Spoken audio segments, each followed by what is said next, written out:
오늘은 2021년 5월 2일 부활절 제5주입니다.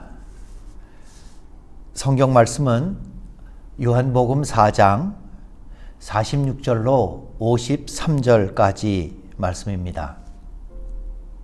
제가 봉독하겠습니다. 예수께서 다시 갈릴리 가나에 이르시니 전에 물로 포도주를 만드신 곳이라.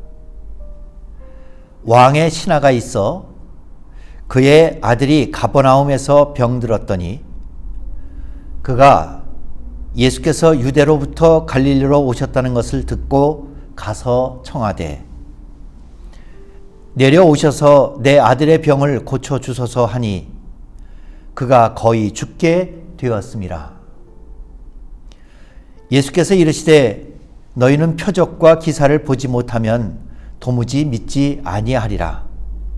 신하가 이르되 주여 내 아이가 죽기 전에 내려오소서. 예수께서 이르시되 가라 내 아들이 살아있다 하시니 그 사람이 예수께서 하신 말씀을 믿고 가더니 내려가는 길에서 그 종들이 오다가 만나서 아이가 살아있다 하거늘 그 낫기 시작한 때를 물은즉 어제 7시에 열기가 떨어졌나이다 하는지라. 그의 아버지가 예수께서 내 아들이 살아있다 말씀하신 그때인 줄 알고 자기와 그 온 집안이 다 믿으니라. 주님의 복음의 말씀입니다.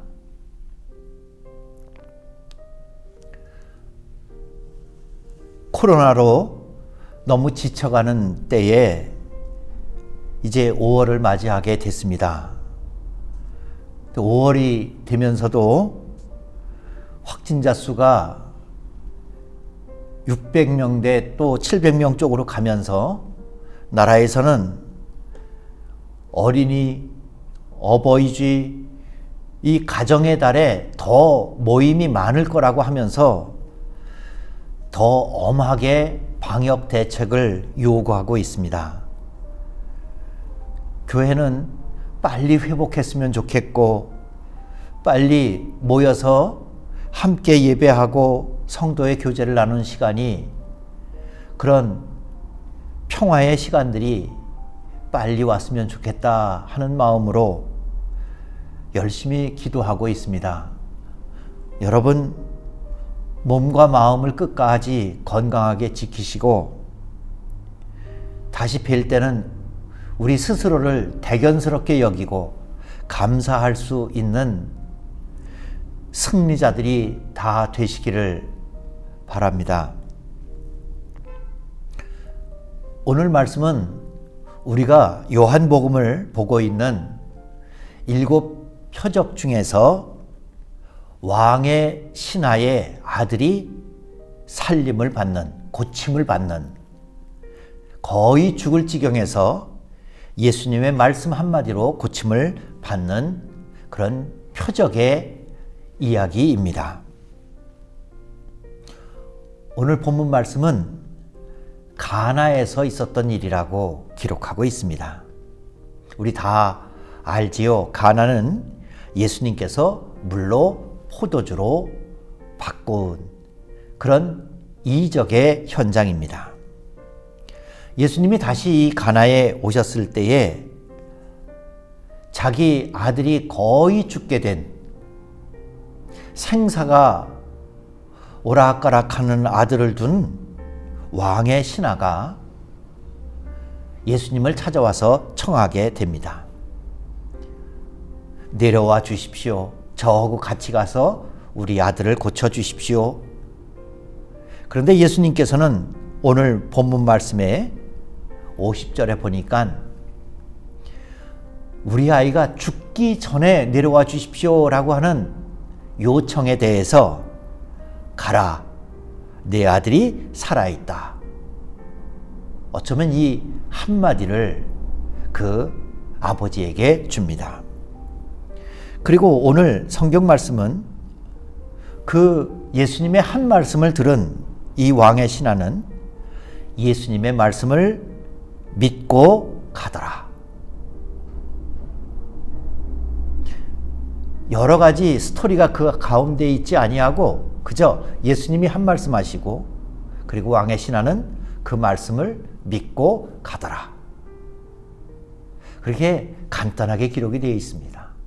그리고 가다가 자기에게 자기네 종들이 아들이 살아났습니다 라고 하는 소식을 전하는 종들과 만나게 돼서 물어보니까 예수님이 말씀하시던 그 시간에 딱 나았더라 하는 4장에 있는 왕의 신하 아들을 고치신 표적의 스토리입니다. 너무나 간단한데 사실 저희 스스로에게 혹은 이 왕의 신하에게는 그렇게 간단한 일은 아니었던 것 같습니다. 여러분, 가나가 이적의 장소이긴 하지요. 하지만 왕의 신하 입장에서 본다고 하면 조금은 걱정스러운 일들이 있습니다. 우선 물로 포도주를 바꾸는 일하고 아들의 목숨이 걸려있는 문제하고는 문제의 비중이 좀 다릅니다. 기적이 일어나도 더 큰 기적이 일어나야 됩니다. 두 번째는 예수님이 가나의 혼인집에서는 친척집 일이고 어머니가 손수 나서서 부탁하신 일인데 왕의 신하는 성경학자들에 의하면 예수님의 친척이나 가족은 더더욱 아니고 아마 유대인이 아니었을 것이다. 그렇게 추측을 합니다. 가족도 아닌 나처럼 이방인인 사람을 예수님께서 그렇게 관심을 두고 더 큰 기적, 물로 포도주를 맞는 게 아니라 거의 죽어가는 아들을 다시 살려내는 기적을 과연 해 주실까? 세 번째 문제도 있습니다. 오늘 본문 말씀에 보면 내려가서 주님이 함께 가셔서 아픈 내 아들에게 손을 얹으시든지 아픈 내 아들이 있는 거기서 이렇게 해라 저렇게 해라 해서 고쳐주시지, 예수님께서는 이 신하에게는 한마디 말씀만 하십니다. 가라, 내 아들이 살았다. 이 세 가지 중에 어렵지 않은 게 하나도 없습니다. 친척도 아닙니다. 그저 물로 포도주를 만드는 일도 아니고 목숨이 걸린 일입니다. 그리고 예수님은 가시지도 않고 한 말씀만 하십니다. 여러분 잘 아시는 이어령 선생이라고 대단한 지성인이지요. 그 이어령 선생이 평생을 무신론자로 사시다가 얼마 전에 세례를 받으셨습니다. 아마 딸 이미나 목사의 투병과 또 죽음을 통하여 그가 세례를 받고 그리스도인이 되었습니다. 그분의 글들을 조금 소개해 드립니다. 미나에게서 전화가 왔다. 긴 전화였다. 하나님 이야기를 한다. 그 애가 행복해하는 모습을 보면서 그동안 믿지 않던 신의 은총을 생각한다. 무슨 힘이 미나를 저토록 다른 사람으로 만들었을까? 그 애가 그 아픈 병에서 나을 수만 있다면 하나님을 믿겠다고 약속했다. 그러나 아직까지 그 약속을 지키지 못하고 있다. 내가 가지고 있는 것은 언어밖에는 없다. 내가 하나님과 비록 약속을 지키지는 못했어도 그것이라면 기꺼이 하나님을 위해 바칠 수가 있다. 그래서 무신론자의 기도 2편을 썼다. 그 첫 번째 기도입니다. 하나님, 당신의 제단에 꽃 한 송이 바친 적이 없으니 절 기억하지 못하실 겁니다. 좀 더 가까이 가도 되겠습니까? 당신의 발끝을 가린 성스러운 옷자락을 때 묻은 손으로 조금 만져봐도 되겠습니까? 그리고 그것으로 저 무지한 사람들의 가슴속을 풍금처럼 울리게 하는 아름다운 시 한 줄을 쓸 수 있도록 허락해 주시겠습니까? 하나님. 아직도 방황하고 또 답답하고 캄캄해 보이는 절규의 기도입니다. 두 번째 무신론의 기도를 씁니다. 당신을 부르기 전에는 아무 소리도 들리지 않았습니다. 당신을 부르기 전에는 아무 모습도 보이지 않았습니다. 하지만 이제 아닙니다. 어렴풋이 보이고 멀리에서 들려옵니다. 어둠의 벼랑 앞에서 내 당신을 부르면 기척도 없이 다가서시며 내가 거기 있었느냐? 내가 그동안 거기 있었느냐고 물으시는 목소리가 들립니다. 달빛처럼 내민 당신의 손은 왜 그렇게 야위셨습니까? 못자국의 아픔이 아직도 남으셨나이까? 도마에게 그렇게 하셨던 것처럼 나도 그 상처를 조금 만져볼 수 있게 하소서. 그리고 혹시 내 눈물방울이 그 위에 떨어질지라도 용서하소서. 스스로 무신론자라고 강변하던 이어령 교수의 신앙 고백입니다. 자식이 죽을 지경이 되고 자식이 생사를 건 투병을 합니다. 오늘 왕의 신하도 자기는 예수님의 친척도 아니고 또 잔치집에 포도주가 떨어진 일이 아니라 자식 일입니다. 믿고 싶고 믿어야 하겠고 믿음으로 아들을 고치고 싶다. 그리고 예수님께서 한 말씀 하셨을 때 이 왕의 신하는 그 말씀을 믿고 돌아가더라. 믿고 싶고 믿어야 하겠고 꼭 믿음이 필요한데 정말 믿고 고침을 받고 돌아가서 종들이 전하는 소식을 듣고서는 온 가족들이 다 기뻐하더라. 이 사이에는 길이 있어야 할 것 같습니다. 끈이 있어야 할 것 같습니다. 이어령 교수가 얘기하는 것처럼 딸이 낳기만 한다면 내가 믿고 싶은데 약속을 했는데 아직도 저는 답답한 가운데 있습니다. 주님의 옷자락을 만지려고 해도 주님을 불러도 저는 아직도 답답한 가운데 있습니다. 여기에 그 가운데는 문제가 심각하고 더군다나 자식 일이라면 저희들의 전부도 줄 수 있다는 각오인데 각오보다 더 필요한 연결줄이 있어야 되겠고 길이 있어야 하겠습니다. 그것을 오늘 본문을 통해서 신의 왕의 신하, 병든 자녀를 둔 아버지의 심정으로 그 믿음으로 예수님에게 갔던 사람은 주님의 말씀 한마디에 믿음으로 집으로 돌아가고 아들에게 돌아가고 그리고 살아난 아들을 만나게 됩니다. 예수님이 그 마음속에 간절함과 그리고 아들이 다시 고침을 받는 기쁨 가운데 길이 되어 주셨습니다. 유대인들도 이것을 잘 알았습니다. 그래서 유대인들의 선조들의 어록 하는 책에 보면 그 책은 미시나나 탈무드처럼 하나님의 말씀을 우리가 어떻게 그 말씀으로 받아서 그것을 저희들의 삶 속에서 어떻게 실천하고 열매 맺을까요? 하는 것을 권면해 주는 선조들의 어록이라고 하는 것에 이런 말씀이 있습니다. 토라의 울타리를 쳐라. 아마 오늘 본문 말씀과 좀 바꿔서 얘기한다면 말씀의 울타리를 쳐라.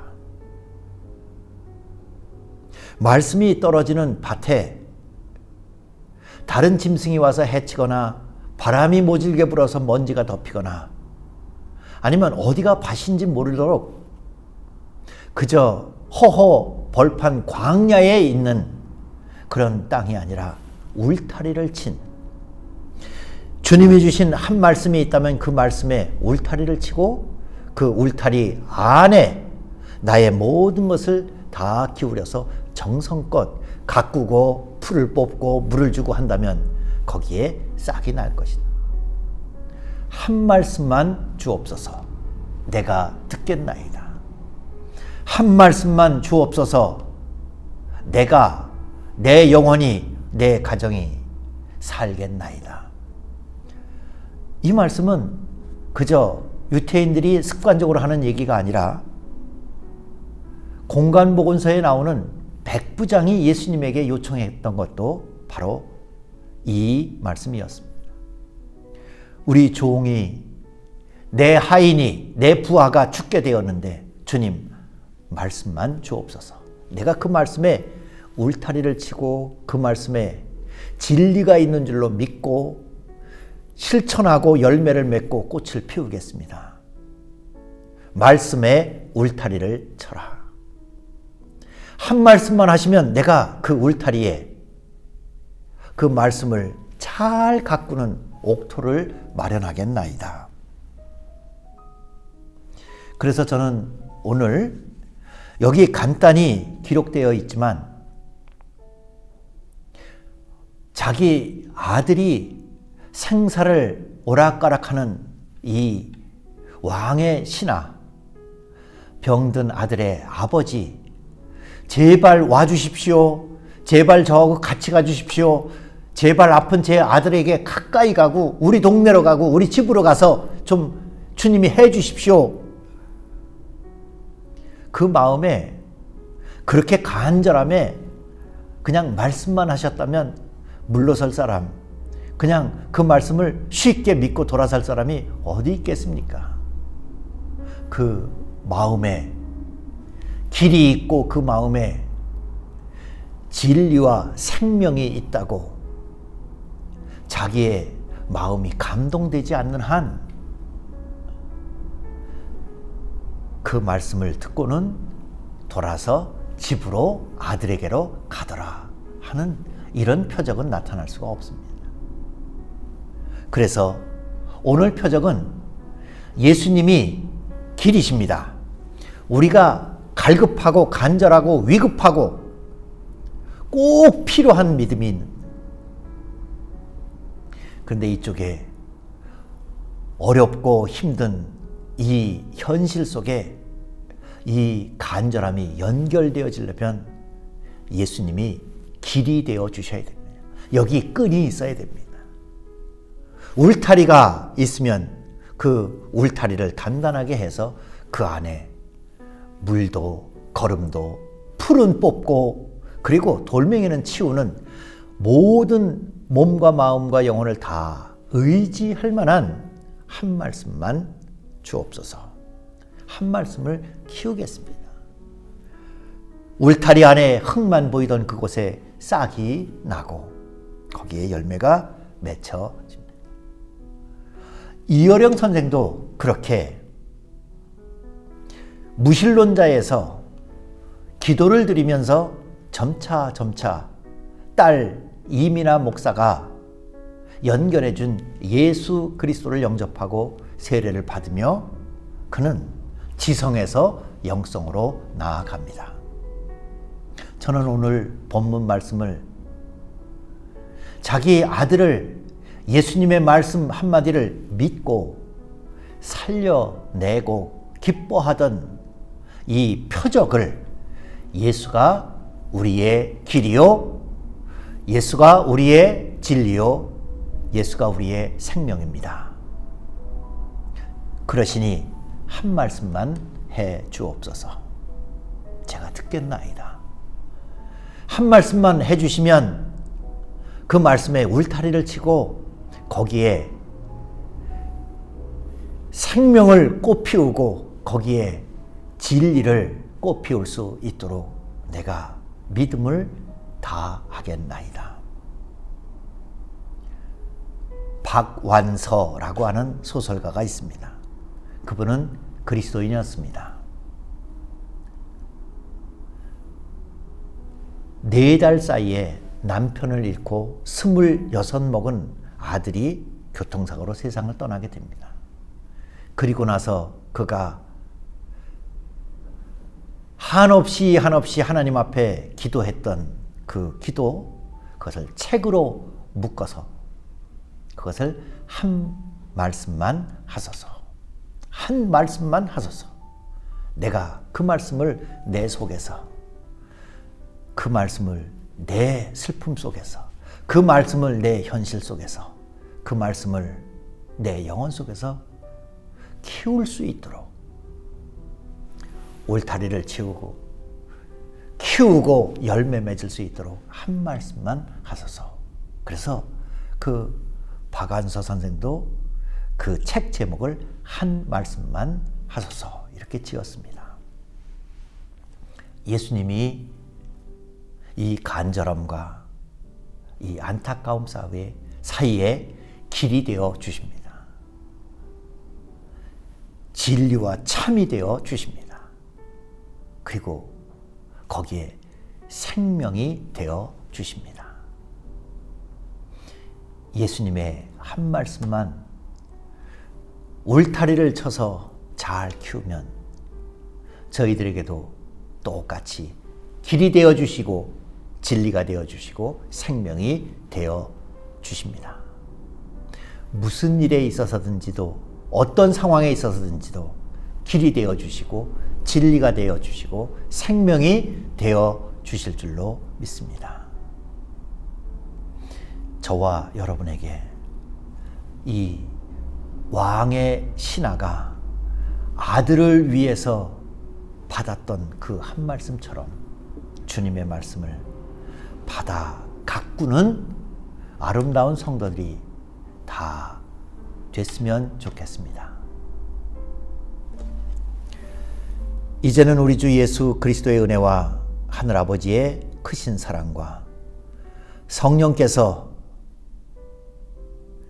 길이 없는 곳에 예수로 말미암아 길을 찾고 참인 것을 따라갈 수 있도록 분별케 하시며 끝내는 생명의 열매와 꽃을 피울 수 있도록 도와주시는 감화 감동의 역사가 주님 사랑하시는 모든 믿음의 식구들 머리머리 위에 어려운 시간을 살아가는 모든 사람들 위에 충만하옵시기를 축원하옵나이다. 아멘.